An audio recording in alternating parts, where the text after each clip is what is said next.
Sorprendentemente, el cerebro y nuestro sistema nervioso no parecen envejecer tan rápidamente como otras partes de nuestro cuerpo. Pero cuando perdemos neuronas y diferentes estructuras de las que tenemos en el cerebro por daño o por envejecimiento, hacemos básicamente que los mensajes entre neuronas, básicamente el funcionamiento de nuestro pensamiento a nivel cerebral, sea más lento. Y si rompemos la barrera que protege el cerebro, llamada barrera hematoencefálica porque me separa el cerebro de la sangre, corremos riesgo de acumular una mayor cantidad de sustancias en cerebro, como sucede por ejemplo en enfermedades como Alzheimer. La formación de placas en cerebro, típica de muchas demencias de Alzheimer, pero también de muchas otras demencias, es considerado por muchos especialistas parte del funcionamiento de nuestro sistema inmune que se da cuando nosotros liberamos agentes antimicrobianos para lidiar con bacterias, con hongos o con virus. Y que normalmente deberían deshacerse, pero durante una vida se pueden ir acumulando a lo largo del tiempo y empezar, obviamente porque están metidos en tu sistema nervioso, a dañarlo y a disminuir nuestra capacidad cognitiva, porque estamos hablando de que enlentecen el trabajo y la comunicación entre neuronas. Además de este mecanismo, las fluctuaciones de glucemia, es decir, las variaciones rápidas de azúcar en sangre en cuanto sube y baja en poco tiempo, también afectan a nuestro sistema nervioso al alterar el funcionamiento de tus pequeños vasos sanguíneos. Necesitas que llegue sangre al cerebro y oxígeno a una presión determinada. Cuando esto no sucede por alteraciones de estos vasos sanguíneos, a lo largo de los años va llevando a mayor nivel de daño. ¿Con todo esto tengo que asustarme? No, de ninguna manera. Lo que tenés que entender son los mecanismos básicos por los cuales nuestro cerebro se daña, por los cuales nuestro cerebro envejece. Principalmente para mantener sanos tus vasos sanguíneos a nivel cerebral, evitar alteraciones de la presión y alteraciones del azúcar en sangre siempre puede ayudar a prevenir este tipo de patologías que te nombraba antes. Y algo tan simple como mantener una dieta de bajo índice glucémico, que básicamente significa aplanar la curva de las variaciones de azúcar en sangre que yo voy a tener después de comer, me puede ayudar en gran manera a prevenir estos mecanismos. En muchos videos míos vos en la descripción tenés una lista de índice glucémico, te la puedo agregar a este video también, para que entiendas simplemente como parámetro qué alimentos te fluctúan más los valores de azúcar en sangre y por qué es tan dañino para tu cerebro. Por otro lado, sabiendo que esta barrera hematoencefálica, la separación entre cerebro y sangre, es una barrera esencial para mantener a tu cerebro sano, te dejo mi video al respecto de cómo mejorar la integridad de esa barrera, y también me conviene evitar los alimentos que yo te voy a mencionar en este video, que son los alimentos que lastiman más rápidamente al cerebro. Todos queremos estar sanos y queremos evitar problemas de memoria o de capacidad cognitiva a medida que pasan los años. Este es un miedo común y si bien es muy importante cuidar a tu cerebro, sobre todo cuidar esta división que te menciono entre cerebro y sangre para evitar la entrada de sustancias tóxicas al cerebro que no deberían entrar, realmente tenemos que considerar que hay alimentos específicos y toxinas específicas que son los responsables de la mayoría del daño que hacemos en el cerebro a lo largo de nuestra vida. Las grasas trans y los aceites vegetales no son los únicos alimentos que pueden perjudicar a tu cerebro, así que te voy a mencionar 9 de los alimentos que más debemos cuidar y que más debemos evitar si podemos para optimizar el funcionamiento de nuestro cerebro y evitar el daño a largo plazo, porque las dos cosas van de la mano. En primer lugar tenemos a los alimentos ricos en oxalatos y en histamina. Básicamente la histamina es un compuesto que liberan unas células que nosotros tenemos en nuestro sistema inmune que se llaman mastocitos.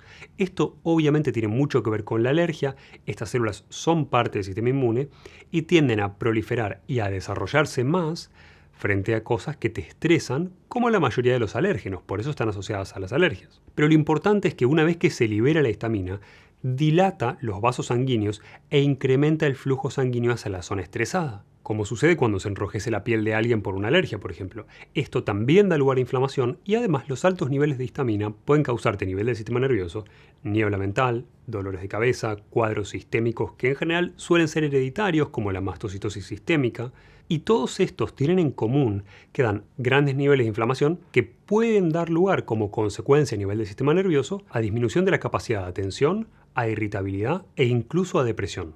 La manera más obvia de reducir la histamina cuando la tenemos elevada es eliminar los alimentos que nos aumentan la histamina, aquellos que nos generan alergias. Esto es el primer paso que debemos hacer. Y en primer lugar, como alimentos que te elevan la histamina, tenemos a los cereales y los lácteos. Muchas veces la gente me pregunta por qué no recomiendo los cereales y los lácteos, y en general es por estas razones, porque generan aumentos de los valores de histamina en sangre, pero de ninguna manera son los únicos. También puede sucederme con bebidas fermentadas, como sucede particularmente con la cerveza, y en menor medida con algunos otros alimentos fermentados, como el chucrut, si yo hago una respuesta de alergia a estos alimentos. Por eso es importante que cuando consumís productos fermentados estés seguro o hagas la prueba de que no tengas alergia a esos alimentos. La manera de estar seguro si sucede o no sucede esta alergia a nivel alimenticio es ver si me genera distensión. Pero en general los alimentos conservados en vinagre, la salsa de soja, el kéfir, el yogur, animal ahumado y muchos otros productos pueden ser los factores que a mí me modifiquen y me estimulen la producción de histamina. Dentro de los frutos secos, el ejemplo clásico de esto es el maní. Maní y algunos mariscos son muy comunes como elevadores de la histamina. Siempre implica que vos tenés que hacer una prueba personal, porque no todas las personas respondemos igual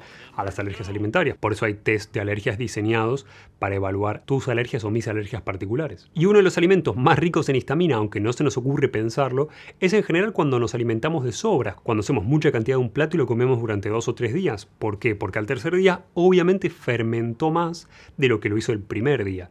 Entonces estamos consumiendo o estamos generando un aumento de histamina mayor para la misma sustancia, para el mismo plato. No se trata completamente de eliminar estos alimentos, sino que se trata de comprender que muchas veces el superalimento que para alguien es maravilloso, como puede suceder con el chucrut, por ejemplo, que te aporta fibra soluble y que te ayuda a mantener una buena flora bacteriana, para otra persona puede resultar generador de un aumento de la histamina por un lado y generador de un aumento del cortisol, porque cuando nosotros consumimos una sustancia a la que somos alérgicos, aumentamos nuestra hormona del estrés, aumentamos nuestro cortisol, alteramos para arriba, o sea, aumentamos nuestros niveles de glucemia, y esto va a cambiar nuestra respuesta inmunológica y nuestra flora bacteriana. Básicamente, si yo quiero reducir estos valores de histamina, lo que tengo que hacer es consumir alimentos que tengan otras características. Acá hay una dificultad obvia, que es que la mayoría de los productos animales frescos que no hayan sido preservados suelen tener un efecto opuesto al de la histamina. Es por eso que cuando yo tengo muchas alergias alimentarias, una de las dietas que mejor funciona para reducir esos síntomas de alergia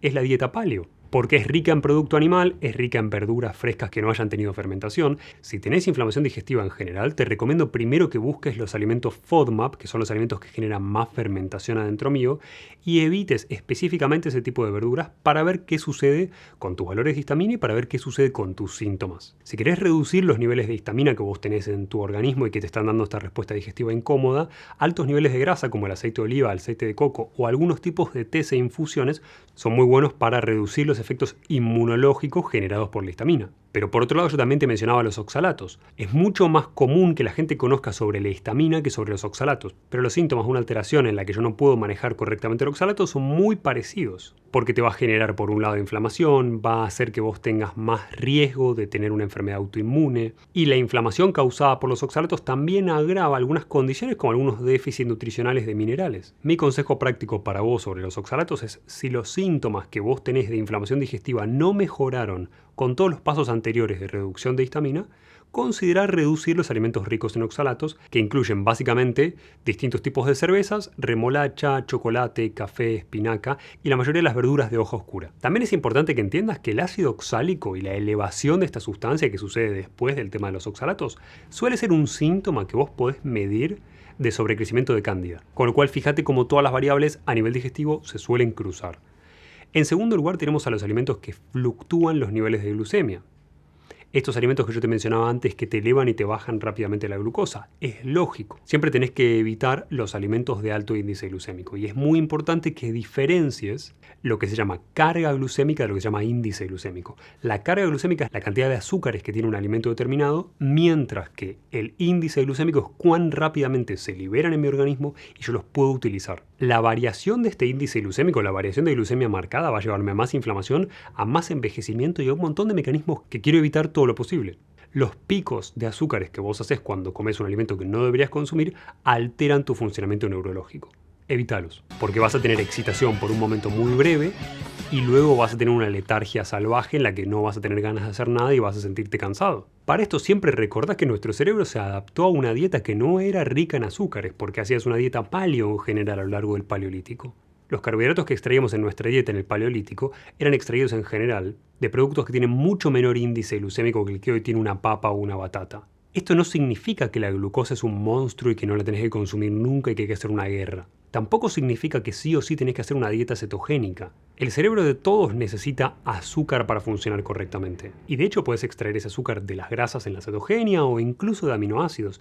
Pero no significa que vos no tenés que consumir nada de hidratos de carbono. Simplemente significa que tenés que consumir formas de hidratos de carbono que te vayan liberando azúcares de manera estable y lenta. Para que grafiques esto, básicamente tu cerebro ocupa el 2% de tu peso corporal mientras que consume el 20% de tu glucosa total. Estamos hablando de aproximadamente entre 80 y 100 gramos de glucosa mínima por día que va a necesitar tu cerebro para funcionar correctamente. Y siempre acordate que podés extraer esos azúcares de otras fuentes que no sean necesariamente hidrato de carbono. En tercer lugar tenemos a las grasas trans. Algunas pequeñas cantidades de grasas trans ocurren de manera natural en algunos tipos de carne y productos lácteos, pero la mayoría de las grasas trans son manufacturadas industrialmente. Y se encuentran en algunos tipos de aceite que obviamente no te recomiendo. Lo que tenés que entender es que luego de varios procesos como la hidrogenación, estas grasas trans se vuelven altamente oxidables y altos niveles de estas sustancias en sangre han sido asociados muchas veces a una capacidad pobre a nivel cognitivo y a un bajo volumen cerebral en el desarrollo de niños. Además de aumentarme el riesgo de cáncer, de diabetes, de enfermedades cardiovasculares, incluso alteraciones de la fertilidad y la obesidad. Para que entiendas el nivel de daño que puede hacer la grasa trans en tu cerebro, en un estudio de más de 1000 adultos mostró cómo el consumo de grasas trans hacía que las personas pudieran recordar menos palabras que aquellas que no habían consumido las grasas trans. Además, las grasas trans aumentan el estrés oxidativo de las células y si recordás algo de algún otro video mío, seguramente recuerdes por ahí que el estrés oxidativo es uno de los grandes mecanismos de envejecimiento celular. En cuarto lugar tenemos a los endulzantes artificiales. Inicialmente, si yo comprendo la gravedad de consumir alimentos que me eleven el azúcar, voy a considerar como una opción razonable a los endulzantes artificiales, porque teóricamente no me elevan el azúcar. Pero por más razonable que esto parezca, muchos endulzantes artificiales son neurotóxicos. Y tenés estudios, si bien son estudios pequeños, que asocian el uso de endulzantes artificiales con un aumento de peso, con tumores en vejiga y con tumores cerebrales. Y en un estudio en humanos, porque todo esto que te nombro es en animales, han sido incluso asociados a mayor riesgo de cáncer por la acidez que producen en el organismo. De todas las opciones de endulzantes artificiales, sin ningún lugar a duda, la menos dañina para nuestro organismo es la stevia, pero de ninguna manera te la recomiendo. Te menciono que es la opción menos riesgosa para vos.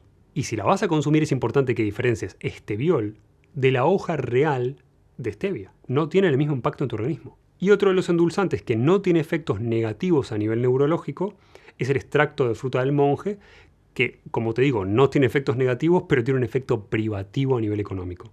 En quinto lugar tenemos a los condimentos. Muchos condimentos, sobre todo condimentos de origen industrial, por supuesto, tienen alto contenido de sodio, que obviamente va a afectar a tu salud de los vasos sanguíneos, incluidos los vasos sanguíneos del cerebro. Esto no significa que siempre el sodio sea malo. Yo necesito un balance muy fino en conjunto entre el sodio y el potasio. Pero cuando consumimos altos niveles de sodio y bajos niveles de potasio, como la gran mayoría de nosotros hoy, comparativamente con un ser humano del Paleolítico que consumía unas 7 veces la cantidad de potasio que hoy una dieta normal nuestra tiene, no solamente alteramos la presión arterial, sino que alteramos nuestra capacidad de células, incluidas las neuronas, de activarse y de tener un correcto voltaje eléctrico para funcionar. Por lo cual, si vas a consumir una alta cantidad de sodio, por lo menos compensalo tomando suplementos de potasio y magnesio. En sexto lugar tenemos al gluten. El gluten se convirtió en un paria para todas las personas interesadas en su salud y con buena razón. Gluten es básicamente un nombre general para un conjunto de proteínas que da a muchos cereales, sobre todo a los TAC, trigo, avena, cebada y centeno, la capacidad de aglutinar. Y es justamente esa propiedad la que le da su capacidad inflamatoria. El efecto negativo del gluten en tu cerebro es cada vez más conocido, al punto en donde hoy los efectos perjudiciales para cerebro que tiene el gluten son famosos y tienes libros famosos al respecto. La solución no es de ninguna manera comer productos libres de gluten, ya que en general estos productos tienen otras sustancias que reemplazan al gluten en su efecto de aglutinación, que también son negativas. Podés disminuir este efecto negativo fermentando o utilizando, por ejemplo, masa madre, pero siguen siendo algo que te recomiendo no consumir. En séptimo lugar tenemos a los alimentos ricos en metales pesados. No te voy a robar tiempo con eso, te dejo el link a mi video sobre metales pesados para que puedas saber cómo sacarte de encima los metales pesados. Hay muchos metales pesados asociados con alteraciones neurológicas y alteraciones muy importantes del estado de ánimo, por ejemplo el mercurio y la depresión, así que ahí te dejo toda la información sobre cómo sacarte de encima los metales pesados que vamos acumulando todos a lo largo de la vida. En octavo lugar tenemos a los lipopolisacáridos y las comidas que son ricas en hidratos de carbono y grasa a la vez. Normalmente estas sustancias se encuentran en la parte externa de algunas bacterias y son sustancias tóxicas para nuestro organismo, pero que nosotros podemos consumir simplemente cuando mezclamos en la mayoría de las bollerías, por ejemplo, de los postres, muchos hidratos de carbono, alimentos que me elevan la glucemia rápidamente, y grasas. Ese efecto es tan importante y tan tóxico para nuestro sistema nervioso que, por ejemplo, en ratas, cuando se tiene que probar un medicamento antidepresivo, una de las maneras de lograr generar un comportamiento similar a la depresión en la rata es inyectarle lipopolisacáridos, con lo cual me van a afectar al sistema nervioso tanto que van a cambiar mi estado de ánimo y obviamente te recomiendo no consumirlos para mantener a tu cerebro sano la mayor cantidad de años posible. En noveno lugar tenemos al moho. El moho automáticamente te hace pensar en una comida en proceso de descomposición. Algunas de las sustancias que producen este tipo de hongos son micotoxinas. Son sustancias tóxicas para nuestro cerebro. Obviamente, el moho puede entrar a nuestro organismo de muchas maneras. Puedo, por un lado, consumirlo en alimentos que hayan sido contaminados con moho por cómo fueron almacenados. Puedo tener una vivienda muy húmeda y la exposición elevada al moho de cualquier formato en el que entre mi cuerpo puede alterar el flujo sanguíneo del cerebro. Esto modifica nuestro sistema autónomo e incluso se ve una modificación de los patrones de ondas cerebrales cuando hacemos un electroencefalograma, al punto en donde una persona muy capaz y muy hábil con alta exposición al moho, tanto con alimentos como con exposición ambiental, puede empezar a tener dificultades para concentrarse e insomnio. El consumo de moho en alimentos, aparte, se volvió mucho más frecuente, mucho más común desde el uso de los pesticidas, que eliminan las bacterias perjudiciales para la cosecha, pero no a este tipo de esporas, a este tipo de hongos. Es común, de hecho, la presencia del moho en el maíz, en los cereales y en el café. Y esta situación va particularmente mano a mano con un sobrecrecimiento de cándida en nuestro sistema digestivo. La solución acá es tan simple como no consumir los alimentos que más frecuentemente tienen altos niveles de moho. Y si vas a consumir café, tenés que acordarte que el problema del moho es un problema de almacenamiento, no de producción. Y muchos cafés aclaran que testearon micotoxinas a ver si no había una contaminación de moho en el café. Y si por X razón no podés bajar el consumo de alimentos ricos en micotoxinas, por lo menos aumenta el consumo de antioxidantes para compensar. Como yo te mencionaba en un video anterior sobre suplementos, el requerimiento nutricional de ciertas sustancias, de nutrientes, de vitaminas, de minerales e incluso de antioxidantes varía cuando nosotros tenemos algún tipo de infección, algún tipo de cuadro inflamatorio. En este caso es un ejemplo claro, necesitamos más antioxidantes para compensar el daño que las micotoxinas generan en nuestro cuerpo. Si te gustó este video, aplica 3 o 4 consejos de los que viste, por lo menos eliminando algunas sustancias que vos sabes que son dañinas para tu cerebro, para mantenerlo en buenas condiciones el resto de tu vida. Y suscríbete al canal, compartilo o ponele me gusta, porque vas a recibir todas las semanas videos como este sobre cómo mejorar tu calidad de vida de manera no ortodoxa.